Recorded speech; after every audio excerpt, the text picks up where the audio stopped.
झुकती है दुनिया, झुकाने वाला होना चाहिए। अस्सलाम वालेकुम, आदाब मेरे सभी साथियों। उम्मीद करते हैं कि आप सब खैरियत से होंगे और अच्छे होंगे। वीडियो में आप लोग कंटिन्यू बने रहिए। अभी फ़िलहाल जो भारत में बहुत बड़ा विरोध प्रदर्शन हुआ है, ख़ासकर शिक्षा के लिए, तो उसमें आम जनता को, छात्रों को, जेन ज़ी को कामयाबी मिली है, उसके बारे में मैं बात करना चाहूँगा। और भी बहुत सारी बातें हैं, वीडियो में आप लोग कंटिन्यू बने रहिए।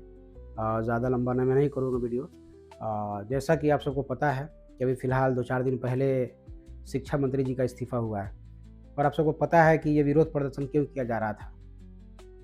क्योंकि एक महान मानव के द्वारा देश के युवाओं पर, छात्रों पर एक टिप्पणी किया जाता है कि कॉकरोच है, फिर कॉकरोच जनता पार्टी बन जाती है और वो इतनी बड़ी बन जाती है कि सरकार को बहुत मुश्किल होता है और सरकार मज़ाक में लेती है। और ऐसा होता है कि देश के हर एक कोने में प्रदर्शन शुरू हो जाता है, ख़ासकर भारत की राजधानी दिल्ली में जंतर मंतर पर प्रदर्शन होने लगता है। उस प्रदर्शन के मेन जो नेतृत्व करने वाले हैं अभिजीत दिपके जी और सोनम वांगचुक जी। इन लोगों के नेतृत्व से देश की पूरी जनता, युवा, छात्र, नौजवान, जेन ज़ी, किसान और यहाँ तक कि विपक्ष, सब लोग एक प्लेटफ़ॉर्म पे आ गए और देश के हर एक कोने से, हर एक राज्य, ज़िले, चाहे किसी भी जगह के हो हिंदुस्तान में, हर जगह विरोध प्रदर्शन होने लगा और देश के हर एक कोने से जो लोग पहुँच सकते थे, वो लोग दिल्ली पहुँचे जंतर मंतर पर और इस विरोध प्रदर्शन करने के भीड़ में जमा हो गए एक जगह और सरकार के खिलाफ आवाज़ उठाने लगे कि पेपर लीक क्यों होता है, शिक्षा में सुधार क्यों नहीं हो रहा है, धर्मेंद्र प्रधान जी का इस्तीफ़ा क्यों नहीं हो रहा है। बहुत सारी चीज़ें मांग थी, इंटरनल बहुत सारी चीज़ें मांग है छोटी-छोटी, लेकिन मेन जो मुद्दा था कि भाई धर्मेंद्र प्रधान जी का इस्तीफ़ा हो। और देखिए पूरे छात्र, नौजवान, युवा, जेन ज़ी और किसान और विपक्ष के पावर का आप लोग रिज़ल्ट देख ही लिए होंगे कि मजबूरन भारत सरकार को शिक्षा मंत्री से इस्तीफ़ा दिलवाना पड़ा और शिक्षा मंत्री ने इस्तीफ़ा दे दिया और लोगों की समझिए जीत हो गई। बहुत सारे इंटरनल, बहुत सारे पॉइंट्स हैं कि ये पॉइंट भी होना चाहिए, तो वो लोग इंटरनल्स किए हैं और अब सरकार इस पर सहमति जताई है कि ठीक है, इसको भी हम मानेंगे और करेंगे। लेकिन मेन जो था शिक्षा मंत्री का इस्तीफ़ा और वो हो गया। और यही मौजूदा सरकार है, बीजेपी सरकार है, जो उनके पार्टी में कुछ मंत्री और नेता हैं, कहते हैं कि इस सरकार में इस्तीफ़ा वगैरह नहीं होता है। तो क्या हो गया ये? तो इसलिए कहावत है ना, लोग कहते भी हैं और सोशल मीडिया पे चल भी रहा है, झुकती है दुनिया, झुकाने वाला होना चाहिए। तो उम्मीद करते हैं कि मौजूदा सरकार को या फिर आने वाले सरकार को, चाहे विपक्ष में हो या नहीं हो, उससे मतलब नहीं है। भारत एक लोकतांत्रिक देश है और भारत में एक महान संविधान है, जिसे डॉक्टर भीमराव अंबेडकर ने लिखा था और उस संविधान के आधार पर देश के सभी लोग ज़िंदगी जीते हैं और लोकतंत्र में अपना आवाज़ भी उठाते हैं अगर कोई गलत काम होता है तो। तो विपक्ष से भी उम्मीद रखें कि अगर आप कभी पक्ष में आए, यानी कभी सरकार में आए, तो आप लोगों को भी ध्यान से काम करना पड़ेगा। नहीं तो ये देश की युवा जाग उठी है, जेन ज़ी जाग उठे हैं, छात्र जाग उठे हैं। अगर देश के किसानों पर, छात्रों पर, युवाओं पर, आम जनता पर, जेन ज़ी पर अगर कोई गलत काम होगा, गलत कानून लाया जाएगा, कोई गलत रणनीति बनाया जाएगा देश में, तो उसको आवाज़ उठाने के लिए सब लोग खड़े हैं। और इसका खामियाजा तो आप लोग देख चुके हैं, इस सरकार को क्या भुगतना पड़ा है। मजबूरन इनको शिक्षा मंत्री का इस्तीफ़ा दिलवाना पड़ा और उन्होंने शिक्षा मंत्री का जो पद ग्रहण किए थे और कई दिनों से वो हटना नहीं चाह रहे थे। देख रहे थे कि देश के हर एक कोने में विरोध प्रदर्शन हो रहा है, जहाँ-तहाँ छात्रों को पुलिस के द्वारा लाठीचार्ज किया जा रहा है, मारा जा रहा है, सर फोड़ा जा रहा है, पैर तोड़ा जा रहा है, बहुत सारी परेशानियाँ हुई, आँसू गैस के गोले छोड़े जा रहे हैं। बहुत तंग किया गया, बहुत परेशान किया गया। लास्ट में हार पछता करके वो रिज़ाइन दिए हैं। और उससे पहले भारत के माननीय प्रधानमंत्री जी लाइव आए हुए थे इंस्टाग्राम पे, तो उन्होंने अपना संदेश दिया और लोगों को बहुत पसंद भी आया और उस कमेंट बॉक्स में, उस लाइव के कमेंट बॉक्स में बहुत लोगों ने अभद्र-अभद्र बात भी की। तो भारत के माननीय प्रधानमंत्री जी ने नोटिस किया कि देश की युवा पूरी सोशल मीडिया पे है और सोशल मीडिया के थ्रू जो चीज़ मैं आ रहा हूँ बोलने के लिए, उसके रिगार्डिंग क्या कमेंट्स आ रहा है, उसको भी उन्होंने नोटिस किया। तो उन्हें ठीक नहीं लगा कि नहीं, सही में देश की जनता और देश के युवा, छात्र, जेन ज़ी को क्या चाहिए। तब जाकर के वो एक्शन लिए कि नहीं, अब इस्तीफ़ा तो एकदम होना चाहिए। तो उन्होंने अच्छा कदम बढ़ाया और देश के युवा और छात्र और जेन ज़ी के हित में अच्छा काम किया और शिक्षा मंत्री का इस्तीफ़ा दिलवा दिया। ये बहुत अच्छा काम हुआ। उन्होंने शिक्षा मंत्री तो बदल दिया है, लेकिन उम्मीद करते हैं कि आने वाले दिनों में कोई भी पेपर नहीं लीक होगा, चाहे वो केंद्र से रिलेटेड हो, चाहे वो राज्य से रिलेटेड हो। क्योंकि कभी किसी-किसी राज्य में भी पेपर लीक होता है, जैसे बिहार में भी पेपर लीक होता है, यूपी में भी और भी कई सारे स्टेट में, महाराष्ट्र में भी हर जगह पेपर लीक होता रहता है, यानी राज्य लेवल पर, स्टेट लेवल पर। और केंद्र लेवल पर तो ये देखिए नीट का पेपर लीक हुआ है, वही तो मामला तूल पकड़ा है जो यहाँ तक पहुँचा है। तो उम्मीद करते हैं कि नए शिक्षा मंत्री देश और राज्य के सभी शिक्षा के क्षेत्रों में वो सुधार लाएँगे, और उम्मीद करते हैं कि कभी पेपर लीक नहीं होगा और छात्रों को कोई परेशानी नहीं होगी। तो आगे मैं ये कहना चाहूँगा कि अगर भारत में किसी भी सरकार के द्वारा गलत नीति बनाई जाती है, गलत रणनीति तैयार की जाती है या गलत कानून लाए जाते हैं, तो उसके लिए अब देश के युवा, छात्र, नौजवान, जेन ज़ी अब खड़े हो चुके हैं।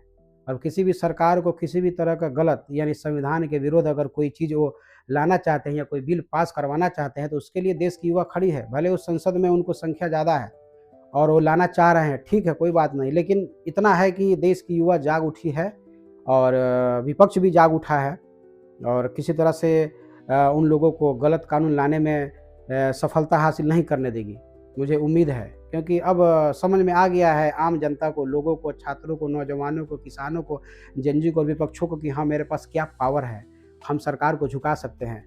तो लोगों को अपने अंदर ये भी महसूस हो गया कि मेरे अंदर क्या पावर है, क्या ताकत है, और हम अगर संवैधानिक तरीके से शांतिपूर्वक अगर विरोध प्रदर्शन करेंगे और सरकार से सवाल करेंगे, तो सरकार ज़रूर झुकेगी। इतना पता हो गया सबको, और सरकार को भी पता हो गया है कि अगर हम गलत कदम कोई बढ़ाएँगे, गलत कानून लाएँगे या गलत कोई रास्ता इख्तियार करेंगे और देश हित में नहीं होगा वो चीज़, तो उसके लिए जनता अब मेरे से सवाल करेगी और मुझे झुकना पड़ेगा। तो उन लोगों को भी सबक मिल गया कि अब मुझे आसानी से, अच्छे से, सही तरीके से देश को चलाना पड़ेगा, और किसी भी क्षेत्र में, चाहे कोई भी हो, शिक्षा का क्षेत्र हो, चाहे वित्तीय क्षेत्र हो, चाहे बहुत सारी चीज़ें हैं, वाणिज्यिक क्षेत्र हो, बिजनेस का क्षेत्र हो, हर क्षेत्र में वो चाहेंगे कि बेहतर से बेहतर काम करें।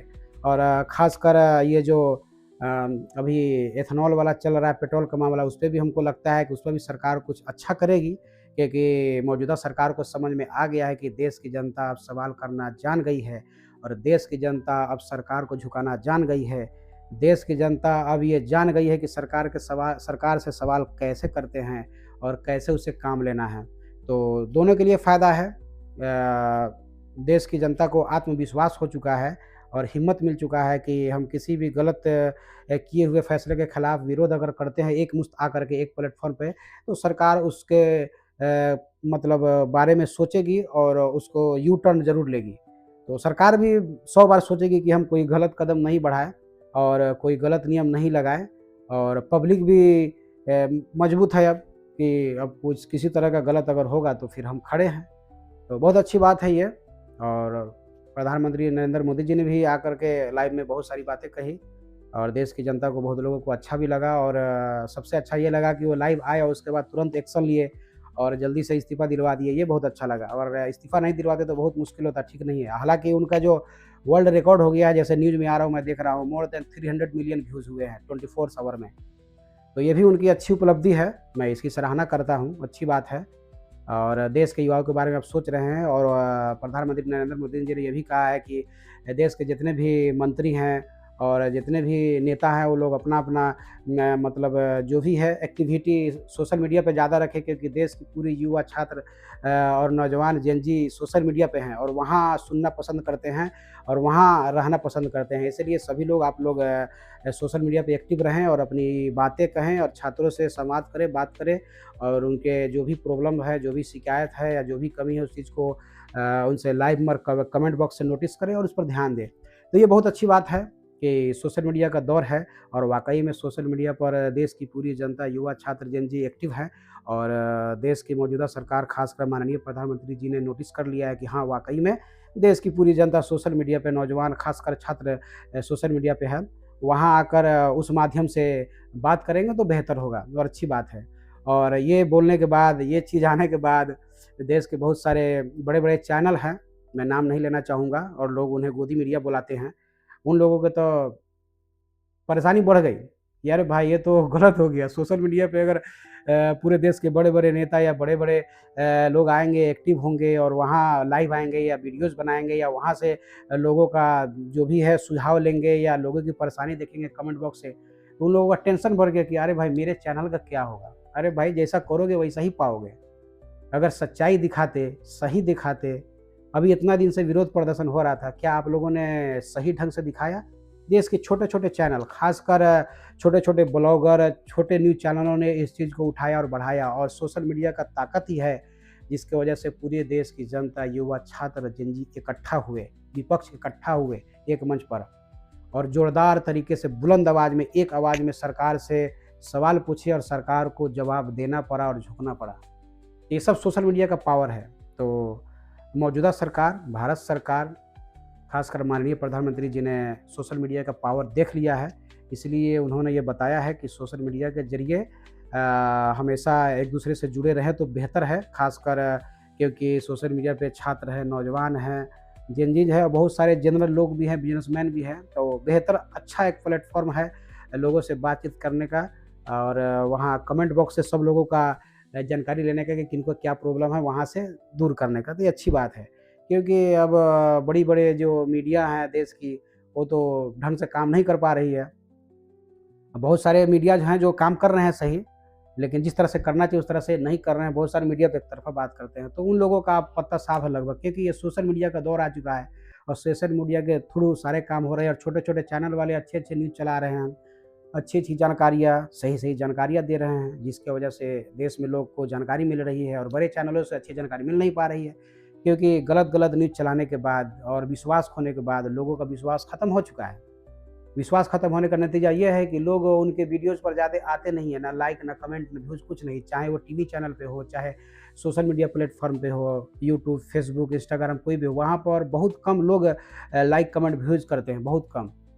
क्योंकि अब पर्सनली जो लोग जुड़े हुए हैं, पर्सनली लाइव आते हैं, जैसे जिनको आदर्श मानते हैं, अच्छा लोग मानते हैं, जैसे देश के बहुत सारे मंत्री हैं, अच्छे लोग हैं, अच्छा काम कर रहे हैं, और देश के माननीय प्रधानमंत्री हैं, उन्होंने अच्छा डिसीज़न लिया, छात्रों की बात को सुना और इस्तीफ़ा दिलवाया, तो वहाँ से देख लीजिए कैसे उनको लाइक, कमेंट, व्यूज़ मिले हैं। बहुत अच्छा मिला, हालाँकि पहले दिन लाइव आए थे तो बहुत सारे नेगेटिव कमेंट आए, लेकिन सारी चीज़ों को ध्यान में रखते हुए माननीय प्रधानमंत्री जी और भारत सरकार ने एक्शन लिया, और छात्रों के उठाए हुए आवाज़ को, उठाए हुए बात को माना और स्वीकार किया, और आगे अपना अच्छा से काम करने के लिए, बेहतर काम करने के लिए, अपने सरकार के अंदर के कमी को दूर करने के लिए बहुत सारी चीज़ों का उन्होंने वादा किया और कहा, और उम्मीद है कि करेंगे, खड़े उतरेंगे, और उम्मीद है कि नए शिक्षा मंत्री और भी बहुत सारे मंत्री पद हैं, और भी बहुत सारी चीज़ों की कमी है सरकार के अंदर, उस चीज़ पर भी दूर करेंगे। जैसे एथेनॉल वाला मामला तो मैं बता ही हूँ, फिर से बता दे रहा हूँ, ये बहुत बड़ा मामला है। इस चीज़ पर भी सरकार को ध्यान देना चाहिए। बहुत सारी चीज़ें हैं, छोटे-छोटे चीज़ों पर ध्यान दें, जिससे देश की जनता खुश रहे, अच्छे रहे, और महँगाई कंट्रोल कैसे, उस पर ध्यान दें। देश की आर्थिक स्थिति कैसे मजबूत हो देश की, उस पर ध्यान दें। बहुत सारी चीज़ें हैं, तो इन सब चीज़ों पे ध्यान देना चाहिए। और दूसरी चीज़, अभी फ़िलहाल 2-4 दिन से मैं देख रहा हूँ कि यूपी के रामपुर में मोहम्मद अली जौहर यूनिवर्सिटी है, उसे ध्वस्त करने की, तोड़ने की साजिशें की जा रही है। उसके लिए देश के बहुत सारे छात्र, युवा, किसान, नौजवान और विपक्ष उस यूनिवर्सिटी के पास पहुंच चुके हैं। हालाँकि न्यूज़ मुझे मिल चुका है, जैसे सोशल मीडिया पे मैं देखा हूँ रात में ही, कि हाँ, यू टर्न ले चुकी है प्रशासन या सरकार, कि हाँ, इसे ध्वस्त नहीं किया जाएगा। लेकिन ये मुझे पता नहीं है कि ये टेम्पोररी है या परमानेंट है। टेम्पोररी इन्होंने ध्वस्त करने के लिए रोका है या फिर परमानेंट रोक दिया, ये पता नहीं। खैर जो भी हो, सरकार से उम्मीद है कि इसे परमानेंट रोक दिया जाए, ध्वस्त नहीं किया जाए, क्योंकि ये शिक्षा का मंदिर है, और इस शिक्षा के मंदिर में देश के सभी छात्र पढ़ते हैं, चाहे वो किसी भी जाति, धर्म या लिंग से आते हो, चाहे वो गरीब हों या अमीर हो, किसी भी तबके से आते हों या कहीं से भी आते हों। बहुत सारे छात्रों का, हज़ारों लाखों छात्रों का इस यूनिवर्सिटी से नाता जुड़ा हुआ है, ज़िंदगी जुड़ा हुआ है, उनके साथ खिलवाड़ ना हो तो बेहतर है। और ये देश का धरोहर है और शिक्षा का मंदिर है, इसे बचाना चाहिए, बहुत ज़रूरी है। अगर ये नहीं बचाया गया तो फिर ये अच्छी बात नहीं है। अगर मौजूदा सरकार अगर शिक्षा के क्षेत्र में कोई अच्छा कदम नहीं बढ़ा सकती है, कोई स्कूल, कॉलेज, यूनिवर्सिटी नहीं बना सकती, तो जो बना हुआ है उसी को अधिग्रहण करके सुचारू रूप से चलाने के लिए कोई कदम बढ़ाए। ऐसा तो नहीं है कि वो किसी और पार्टी के नेता ने बनवाया, उनका नाम आज़म खान साहब है, क्योंकि ये मुस्लिम है, या वो मुस्लिम नाम से यूनिवर्सिटी है। उससे क्या करना है? ये देश का धरोहर है, इस पर सरकार को अधिग्रहण करके इस यूनिवर्सिटी को चलाने की कोशिश की जानी चाहिए। बहुत सारी बातें हैं, उम्मीद करते हैं कि दोस्तों आप सबको अच्छा लगा होगा। इस वीडियोज़ को ज़्यादा से ज़्यादा शेयर कीजिए, लाइक, कमेंट करना ना भूलें, और सब्सक्राइब तो करना बिल्कुल ना भूलें, क्योंकि सब्सक्राइब कर लेंगे और बेल आइकन दबा देंगे तो जैसे ही मैं कोई वीडियो डालूँगा नोटिफ़िकेशन के ज़रिए आपको मिल जाएगा। तो उम्मीद करते हैं कि मेरी बात आप लोगों को अच्छी लगी होगी और वीडियो को ज़्यादा से ज़्यादा शेयर करेंगे, लाइक, कमेंट, व्यूज़ बढ़ाएँगे और सब्सक्राइब भी करेंगे। दोस्तों बहुत-बहुत शुक्रिया, बहुत-बहुत धन्यवाद। जय हिंद।